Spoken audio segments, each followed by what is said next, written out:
Hey everyone. So things are a little crazy right now. In just a little over a week, things have drastically changed. Life has drastically changed. We're living in a world of takeout and Netflix binges, gyms are closed, and there's seemingly no end in sight. Best case scenario, you are still being paid, and I hope that's the case. But for many of us, unfortunately, that's not the case. I'm a freelance trumpet player, as many of you know, and many of the people watching this will also be freelance artists or other musicians or all kinds of things that are not a part of a big company that is offering some sort of payout or coverage at the moment. So we're all in different positions. Hopefully everyone's got an emergency fund, but again, that's not a lot of us. So what can you do right now? Well, we know that there's possible bailouts coming.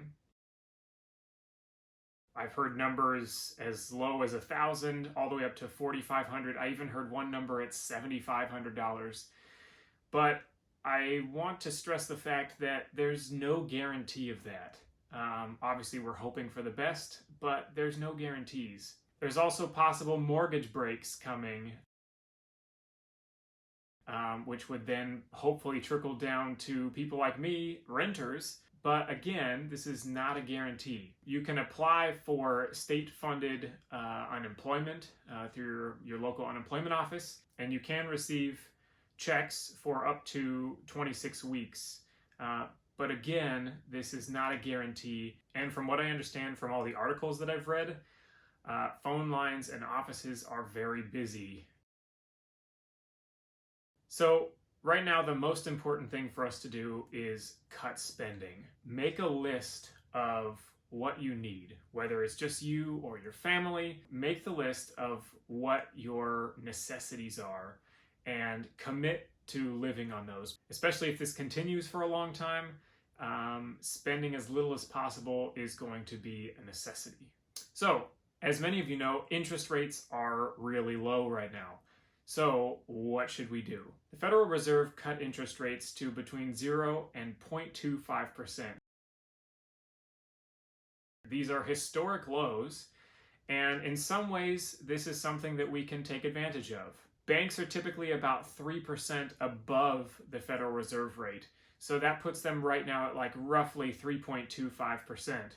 So we're thinking mortgages, personal loans, student loans, all the things that a bank would finance. So anything that you do have financed through a bank, like a home or a car or anything of that nature, might be a good time to look into refinancing because of the low rates that are currently available. Many of us are dealing still with credit card debt, and because of the low interest rates, it may behoove you to look into things like personal loans that have reduced interest rates currently to cover the costs and help you to get out of that credit card debt. There is the option of opening up a new credit card.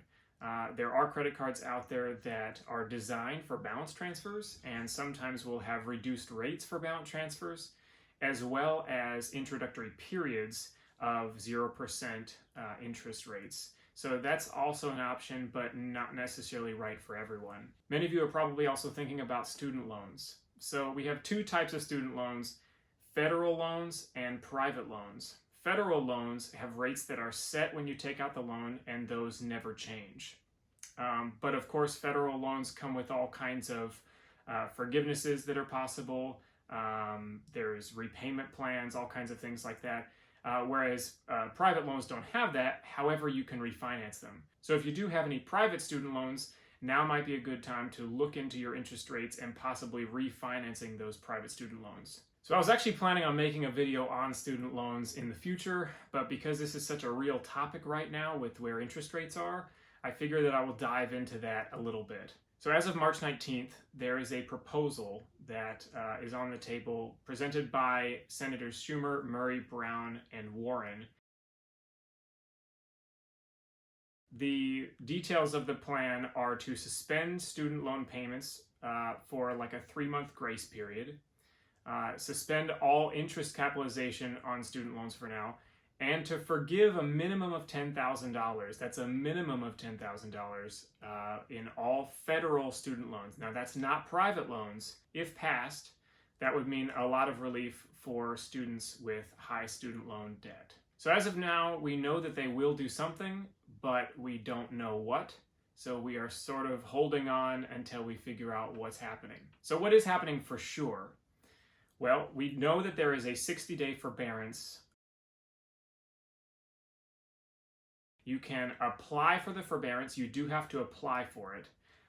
It takes effect retroactively to March 13th, 2020, and it gives you 60 days of basically not having to pay on your student loans whatsoever. The interest on all federal student loans is being halted for 60 days as of March 13th. You do not have to apply for that. It differs from the forbearance in that with forbearance, you don't have to make any payments on your loans at all. You do not have to apply to have the interest frozen for the next 60 days or so. You do also have the option of applying for an income-based repayment plan. They have different acronyms for these: IBR, PAYE or pay, or the REPAYE or repay. They each have different ways that they work, and you'll need to research the way that they work. But that's worth looking into right now as well, because that will lower the amount of money that you're having to put towards your student loans monthly, and potentially give you more money for your personal expenses that are occurring right now in this time of less work. One of the great things about this grace period of 60 days of not having to pay the interest on your student loans is that as long as you satisfy the interest that is due on your account, you can make direct to principal payments above and beyond that. So whereas in the past, you may have had a large portion of your payment be interest, right now that interest will be zero. And so if you are able to put that same money towards your student loans, you can be making larger payments directly towards principal, therefore reducing the amount of time that it's going to take to pay off your student loans. So the great thing about income-based repayment plans is that the interest that accrues on the account does not capitalize. So assuming you are able to make your minimum payments, any payment above that can be put directly toward principal. You can actually pay directly to loans. You will have to satisfy whatever interest is still outstanding on that specific loan, but you can ignore interest from other loans that you might have and direct your payment right at the principal of your highest interest rate loan first. But we're going to be able to pay towards the principal of that loan a lot faster than maintaining payments on all of the interest of all the loans you might have. So say you have interest rates between 5% and 8%, and say you have 10 different loans that you took out throughout the time you were in college. So you want to start with the loan that has the highest interest rate. You're going to have to make your minimum payment monthly regardless, which in many cases will be straight to interest and not cover any principal at all. However, that payment that you make above and beyond your income-based repayment fixed amount, you can put towards that highest interest rate loan. It's going to satisfy the interest first, and then you can have the rest of that payment go towards principal. So assuming the interest is not growing at a faster rate than you are able to pay off, you are able to really target the principal of that loan a lot faster. And when we're starting with the highest interest rate first and working down, this drastically reduces the amount of time that it is going to take for you to pay off your loans in the end.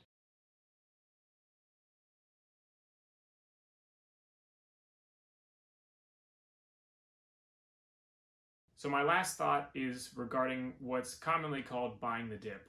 So anybody who has been looking at the stock market recently has noticed that we have drastically dropped. The Dow Jones has gone from nearly 30,000 to now under 20,000. So a drastic 35% drop or so. So if you do have some money to play with, you might be thinking, I should buy the dip. Well, the only problem is that we don't know how long this is going to last. We don't know how long we are going to need to have the money that we have currently basically pay our bills for us. So you have your emergency fund, you have any other savings that you have whatever you're able to get from your employer or unemployment. But past that, we don't know how long this is going to take. Once we see ourselves coming out of this, most likely stock prices will still be lower than they were at their highest point only a couple of months ago. and you will still have a great opportunity to buy into those, but we need to hold off on doing that until we make sure that we weather the storm. So that's it for this video. I hope that some of these personal finance, refinancing, and student loan ideas help some of you. Please comment below, make sure you subscribe to the channel, like the video, and stay safe and wash your hands.